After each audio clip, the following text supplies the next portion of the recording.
Hey, everybody, we're going to pick up our conversation we started last week. So if you haven't listened to last week's episode, go back and listen to that episode, and then you can listen to this episode. This is part 2 of a 2-part series.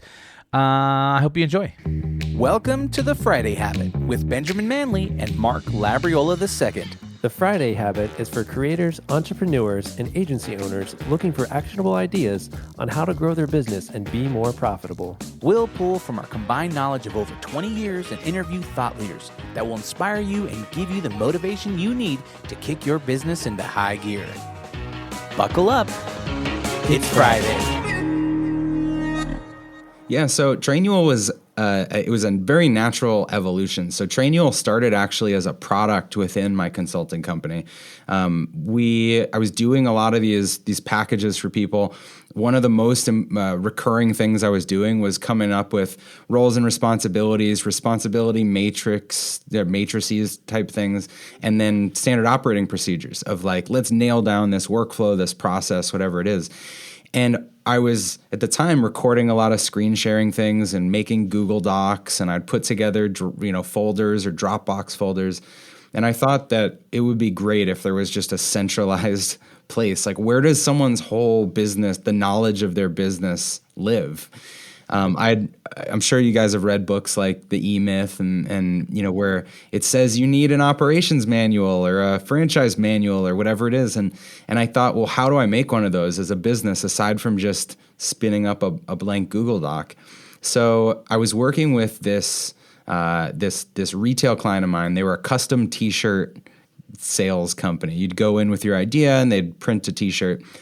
And they hired a lot of college kids, and so their turnover was like 300% a year because, you hire people for a semester, they go home, and now you entirely replace your workforce.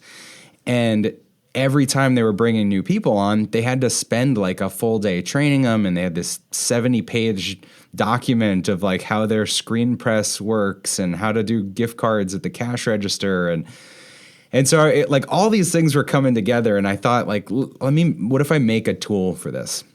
So there were a couple kids from ASU here locally in Arizona that were engineers that could develop. I brought in another contract engineer, and I spent about $10,000 to make this little prototype of like a onboarding training app, and that was the first version of Trainual. That was in 2015. From 2015 to 2017, that's all it was a little product of my consulting company. I gave the product free to my clients, and if they referred someone that I wasn't consulting for, it was like $49 a month, and you can use this little tool. But I wasn't trying to grow a SaaS company. I was trying to grow a consulting business. Right. Wow. Yeah, did you have a question, Ben? Oh, it's gonna say, yeah. I just want to know. I'm just like on the edge of my seat. I'm like, what's next? Then what happened?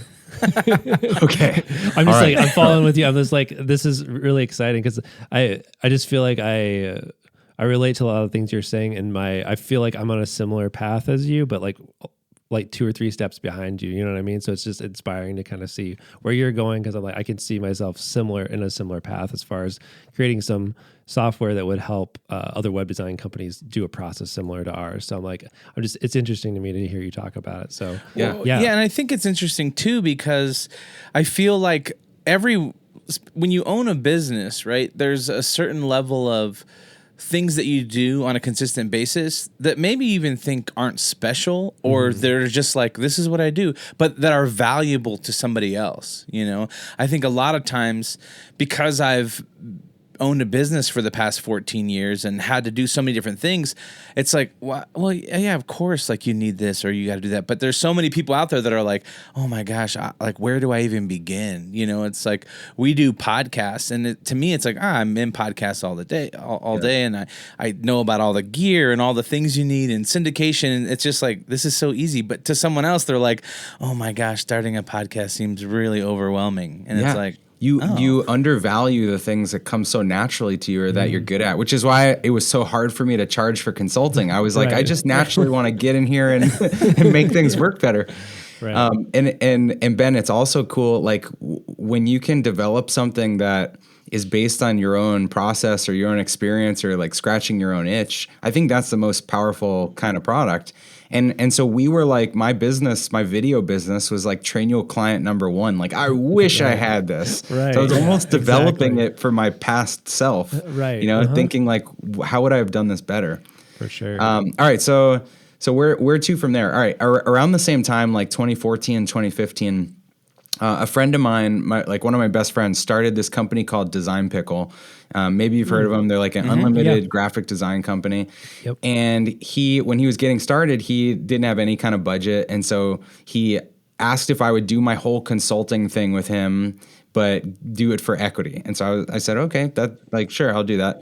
And so I did that for a few people, and Design Pickle in particular was really scaling. Like they figured out how to do marketing and have like this paid ads funnel to get to their service. And so as just kind of like an insider in their company, I was watching the success of how you can market something and get them to your website and get them through a trial and get some recurring revenue. So it was really interesting to watch that happen. In 2017, I started thinking, all right, I could take on another equity project like this, or maybe I could just try Trainual as its own thing. Like I own 100% of that. I'm using it for my clients. Yeah. Maybe there's a business there. And so I had 5 employees at the time in my consulting business. And so we all met around the conference room, and we kind of just kicked around the idea and said, well, what's the worst case scenario? If we try to do this SaaS thing, we can go back to consulting. We know that works. Right. So it was kind of a cold turkey sort of thing where we just said like, all right, starting January of 2018, no more consulting. We're going to wrap up our current projects, and we're going to just give this SaaS thing a shot. That's awesome. So when you did that, was it scary in a way? Like, did you feel, I mean, I know you kind of said like, hey, we can always just go back to consulting, but was it something where you kind of had a fear of like, will people like this? Will this be something that seems valuable to the masses? And at what point did you kind of feel like, oh, wow, this is working and people are signing up and they're, purchasing our SaaS? Like, what did that look like and feel like? I would say it was more emotionally like reputation scary than it was financially scary because we had the backstop of like we could go back to consulting. I was confident we could dig ourselves out of whatever like few month loss kind of thing it was. It was more that I knew if I was going to do this, I had to go all in and tell everyone, here's what I'm doing. And so I had built up, 150 consulting clients and wasn't working with all of them, but like over the years, 150, I had this big newsletter that I had a few thousand subscribers to, and I was recommending little processes. And so I just went out across the newsletter, across my email list, everyone I knew. And I was like, I'm doing this now. And that was the scariest part is, I felt like I needed to do that to get some momentum and support from people, but I knew that it would be embarrassing to be like, yeah, that didn't work. Yeah, that was the scary part. Exactly. I mean, it's same thing when I quit my corporate job to start my company. I was like, the biggest embarrassment, I know I can come back and get my job back, but I'm like, I'm just going to be embarrassed. It's going to be awkward if I'm like, oh yeah, I tried a business 6 months later, it failed. Like that's what was scary. It was like, I don't want to be embarrassed, which is kind of silly, but I wonder if that holds other people back. But I think, and now as like, we've hired a lot of people that at some point had their own business. And I always look at resumes and think, I love that they started something. And even if it didn't work out, it shows that you took that risk and you got the initiative. And so I think there's nothing to lose to starting something like that. And so it's definitely like a internal, one of those crazy fears that we all have. Now, how did it work with switching from consulting to a SaaS company? Just like the skills you had on board with the people on your team, how did you fit those people to skills in the new one? Did you have to let some people go, hire other people? Did you try to fit, like, how did you do that? Did people get training to do new roles, or was it actually pretty similar work? It was pretty seamless. So fortunately, the people that we had in my consulting company, we had a developer, a full-time developer, because we were stitching together oftentimes people's APIs and Zapier and trying to make processes work for people. So I'd hired a developer like 7 months earlier. And then we had a UI UX designer, but she wasn't really doing much design. She was doing more of like consulting project management. I had like taken her out of UX design to like come into, figured she could map out a workflow in someone's business. And so it was just really adaptable that we were able to say, perfect, SaaS company, we've got a designer, we've got a developer. And then we had our one of our like project managers that was kind of like also an assistant of mine. She sort of spun into a customer support, customer success, sales role. And so that was a change, but she was able to just adapt and do that. She's had almost every role in the company now. Today, she's our chief of staff. So she was my first employee. And then my brother joined on as like our CMO. And so he had done some marketing, go-to-market stuff for my consulting clients. And when we wanted to do the SaaS business, he's like, I'm on it. Website, ads, like copy, I'll do that part. So it was pretty lucky, the team we had in place. That's so cool. And was it something where everybody was really excited about it? Did you have to kind of get people on board and be like, hey, here's why I think this is a good idea? Was it hard to sell it to the team, or were they like, oh man, this sounds great? The way I sold it, so we had that meeting in the conference room, and I told everyone like, your jobs are secure. We can go back to consult. This That's always like, good. The first thing, like, okay, yeah. I had like a couple weeks earlier gotten a new logo designed on Fiverr and ordered a bunch of T-shirts. So I came in with swag, and I think that helped soften the blow. It's okay, free swag, and it looks real. It's like, oh, this is really happening. Okay, it was like sweatshirts and T-shirts, and now what do you all think? It was like, okay, cool. Do I have a choice? No. Are we voting or? Yeah, that's awesome. And then you launched. How big are you guys today? People, or we have 81 people. We've got 7,000 or so companies using the platform around the world. Wow, that's congratulations. Thank you. That's cool, man. I think that's like, one of those things where when something works out, and I'm sure you struggle with all sorts of other issues, and what's going to be the next thing, right? Like, okay, now I did this. Like, I think I want to make mobiles for a living. That would be a jump. I think the cool thing about this business is it really is so connected to everything I've done since I had my own business. I'm super passionate about, entrepreneurs and small businesses. And, you see anyone that's had a business or worked in a small company knows the burden of that business and how it kind of can take over your life and how hard it is to make it work. And I feel like this is a problem I could work on forever, is just trying to make that easier, to make it more organized, to make businesses work better. One of the other things I saw all the time in my consulting business is the people that worked at companies that were unhappy just didn't have a clear sense of what their role was, how success was measured, what their next path was in the company. They just felt like it was a stepping stone and they weren't really attached to the business. Whereas the ones that were really bought in knew exactly what was expected of them. They knew that they were crushing it. They knew what the promotion they were going after was. And so I think a product like Trainual can really help get the company and their people more aligned, because you're saying, here's how everything works. Here's how you work. Here's how you succeed. And that's what people are looking for.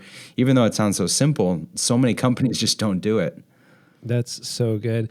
So my company, we have, there's 7 of us right now, and we actually just hired our 8th. But we're working on it. I've always kind of kept it like, hey, everybody, kind of has to pitch on different things. You kind of know your main role, but then there's always, of course, things that you have to help with here and there on other teams, right? And I've never been like a big fan of titles and stuff, because I feel like sometimes titles can be used as a like, oh yeah, I'll make you CFO, even though it's like a 2-person company, or what I mean. It's like, it feels like this feels fake. You know what I mean? Like, I know that there's good reasons for that too, but I just feel like sometimes it's used in a weird way.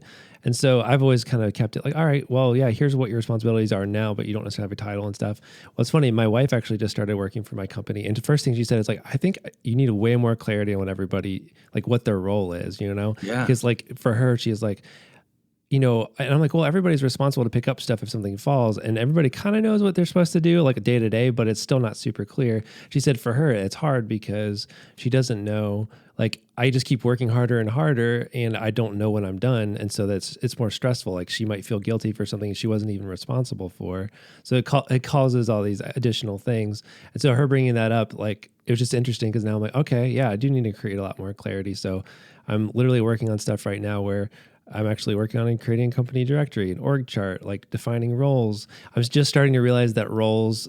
I never went to business school, so I'm just starting to realize that like roles and your org chart can be different things, and that you can do like you fulfill multiple roles and how to organize and describe those things. So I literally actually just created a free trial on Trainual like earlier today. I'm like looking through there and I'm like, oh, this is so good. So yeah, I think this Trainual for me is like it's like a godsend of like, oh, this is exactly kind of what I've been looking for, like some way to organize all that stuff. Yeah. And I mean, you said it, the roles and responsibilities aren't really a thing when you've got like 2, 3, 4, 5 people, because it's kind of like when you've got enough people that would like help you move the mattress up the stairs or something. Right. It's like, we all just grab part of the mattress. Like, what do you mean? Kind of know what to do. Yeah. You don't need more responsive, but when you've got more people than that and you don't have oversight into what everyone's doing at all times, that's when the people themselves need a little bit more of the fallback expectations. They need to know like, well, what do I do, and where is the line between what I do and what he or she does? And so, I mean, you're at the perfect size to be working on that. That's awesome. Tell us about the book. So the business playbook. Yeah. I'm assuming it was like, hey, I should write a book. It was like that. Yeah. And then I did. That's as easy as it was, right? It was, except the initial I should write a book was right when Trainual was starting. I thought, oh, this will be a great way to talk about what Trainual is, why people need it. I started trying to write it, and then I realized all my experience really is in my consulting business right now. This thing hasn't even taken off. And so I put it down and decided, like, let me make sure this business scales and takes off, and then it's only going to get better based on all the best practices and things I found out. And so last year we came back to it. We were 3 years into the business. We had thousands and thousands of customers around the world. We've got customer success teams. We're telling people how to build out their playbook. And I was like, okay, now I can just like package this advice together and share it. So Mark, you I think you led in the intro with the entire subtitle of the book. So thank you for doing that. And kind of a cool thing with this book is I talked about the E-Myth earlier. That was such a transformational book for me. I read it in high school, and it's what taught me to get off the camera in my video business, and that there's a distinction between like running the camera versus running the business and these different roles. And so I was fortunate a couple years ago to connect with Michael E. Gerber, who wrote that book. And in that book, they say you need this operations manual, this prototype. And that's what my book is all about. It's like, okay, you need one of those. Exactly how do you create one? What goes in it? How do you make it? Who's involved with creating it? How do you roll it out to your team? How do you keep it updated? That's what the business playbook is. And Michael Gerber wrote the foreword to the book, which is that's cool. So cool to see it come full circle. Wow. Man, I wish I had read that book in high school. That would really be helpful. I feel like I discovered a lot of that stuff on my own, and then people keep saying, hey, you should read the E-Myth, and I finally read it like 2 years ago. I was like, yeah, I should have read this like a decade ago.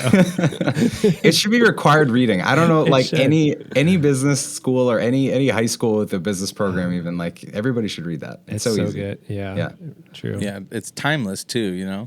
They even have the revised version. I know. The original one came out in the 1970s, and it's like it's totally withstood the test of time. So yeah, if someone that's listening is wanting to do this kind of work like you've been talking about, Ben, then my book is the framework for all the different sections of your playbook, what you should write down, what you should focus on first, like what's going on in your business that makes this relevant and useful.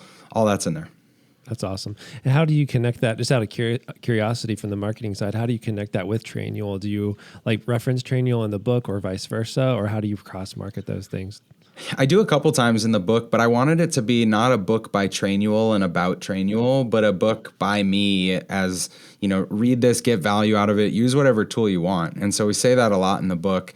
The connection is that Trainual, our website, features the book. We've given it out at conferences that we've done. When I do speaking events, I'll bring it. So there's definitely a connection, because if you read the book and everything resonates with you, then Trainual is like a turnkey product to do what's in the book. So there's like a native connection that we don't need to overtly be trying to sell Trainual.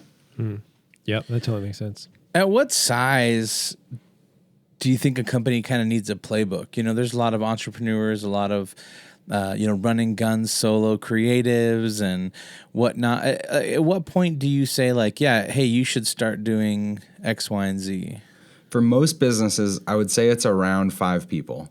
It's around when you've got enough division of responsibility that you've kind of got department heads. And now you're starting to think about like, all right, well, now what if I put 2 people or 3 people in that group? How do we divide up what one person used to do? So that's where, and when you've got like, 3, 4, 5 people, you're starting to crystallize the core values and culture of the company. And that's really what you want to like codify in the playbook. So that's a great time to do it. People could do it sooner. Like we have a lot of people that, maybe they're starting a franchise and they need to do it from day one, or maybe they're, it's not their first business and they've had this experience and they don't want to clean the mess up later. They don't want the process debt or whatever, they want to set it up right. And so I think people can do it at different times, but it's at least when you've got some like division of responsibility, some semblance of culture and values, and you want to make sure that you lock this in and this is consistent for everyone you bring on. That's fantastic. Well, Ben, you got any takeaways for us? So usually I write down like 20 takeaways from a conversation, and I completely forgot because I was enjoying the conversation. I figured. You're like looking at the notes. You're like, there's no notes in here. I'm usually like getting all the pieces of gold out of the conversation and writing them down. You're just 100% present. I got nothing. It was fantastic. All good. It was all good. No takeaway. This was so good. It was terrible. I'm taking the whole thing away. No. It was one massive takeaway. It was so good. No, I mean, I feel like the takeaways are, continue to push yourself towards growth. And as you're doing that, to make sure that you don't create more work for your future self by doing things wrong, do them right, and get the playbook. Well, I was going to say, too, I think just like the feeling I got from this conversation was just like, that Chris, like you're a type of person that is a generous person that just wants to help people succeed. I can see that through that you've learned a lot of stuff, and I think that's a good lesson just in general. It's like if you're curious and you just want to like help people, like I think good things will come to you as you work hard and like take that stuff and share it with other people. You seem very open-handed, generous. You're not like writing a book to be a lead generator only. It's just like, hey, like this is like something you're doing to actually help people. So I think that's just a good lesson for everybody, including myself. Thank you. So if anybody gets anything from this, it's go do free consulting. Right. Got it. Just give it away. Yeah. That's awesome. Well, hey, where can people connect with you to, find more about Trainual, more about, the book, more about what you're into? Yeah, the book's easy. Anywhere books are really sold, Amazon, Barnes & Noble, Target, whatever, the business playbook. You can find me at Chris Ronzio on Instagram or LinkedIn is where I tend to hang out. And Trainual is just kind of like it sounds, like a training manual, trainual.com. Awesome. Hey, and thanks, guys, for listening to The Friday Habit. If you go to thefridayhabit.com, there you'll find show notes for this episode. You can also find links to our websites and ways to get in touch. And at the bottom of the page, you can download our guide to the Friday Habit system that will show you how to set aside one full day each week dedicated to working on your business instead of in your business. And if you enjoyed this episode, please subscribe and leave us a review in the Apple Podcasts app. If you have a question or a topic you'd like us to cover, don't forget to record us a quick voice memo and send it to hello@thefridayhabit.com. That's right. Until next time, live every day like it's Friday.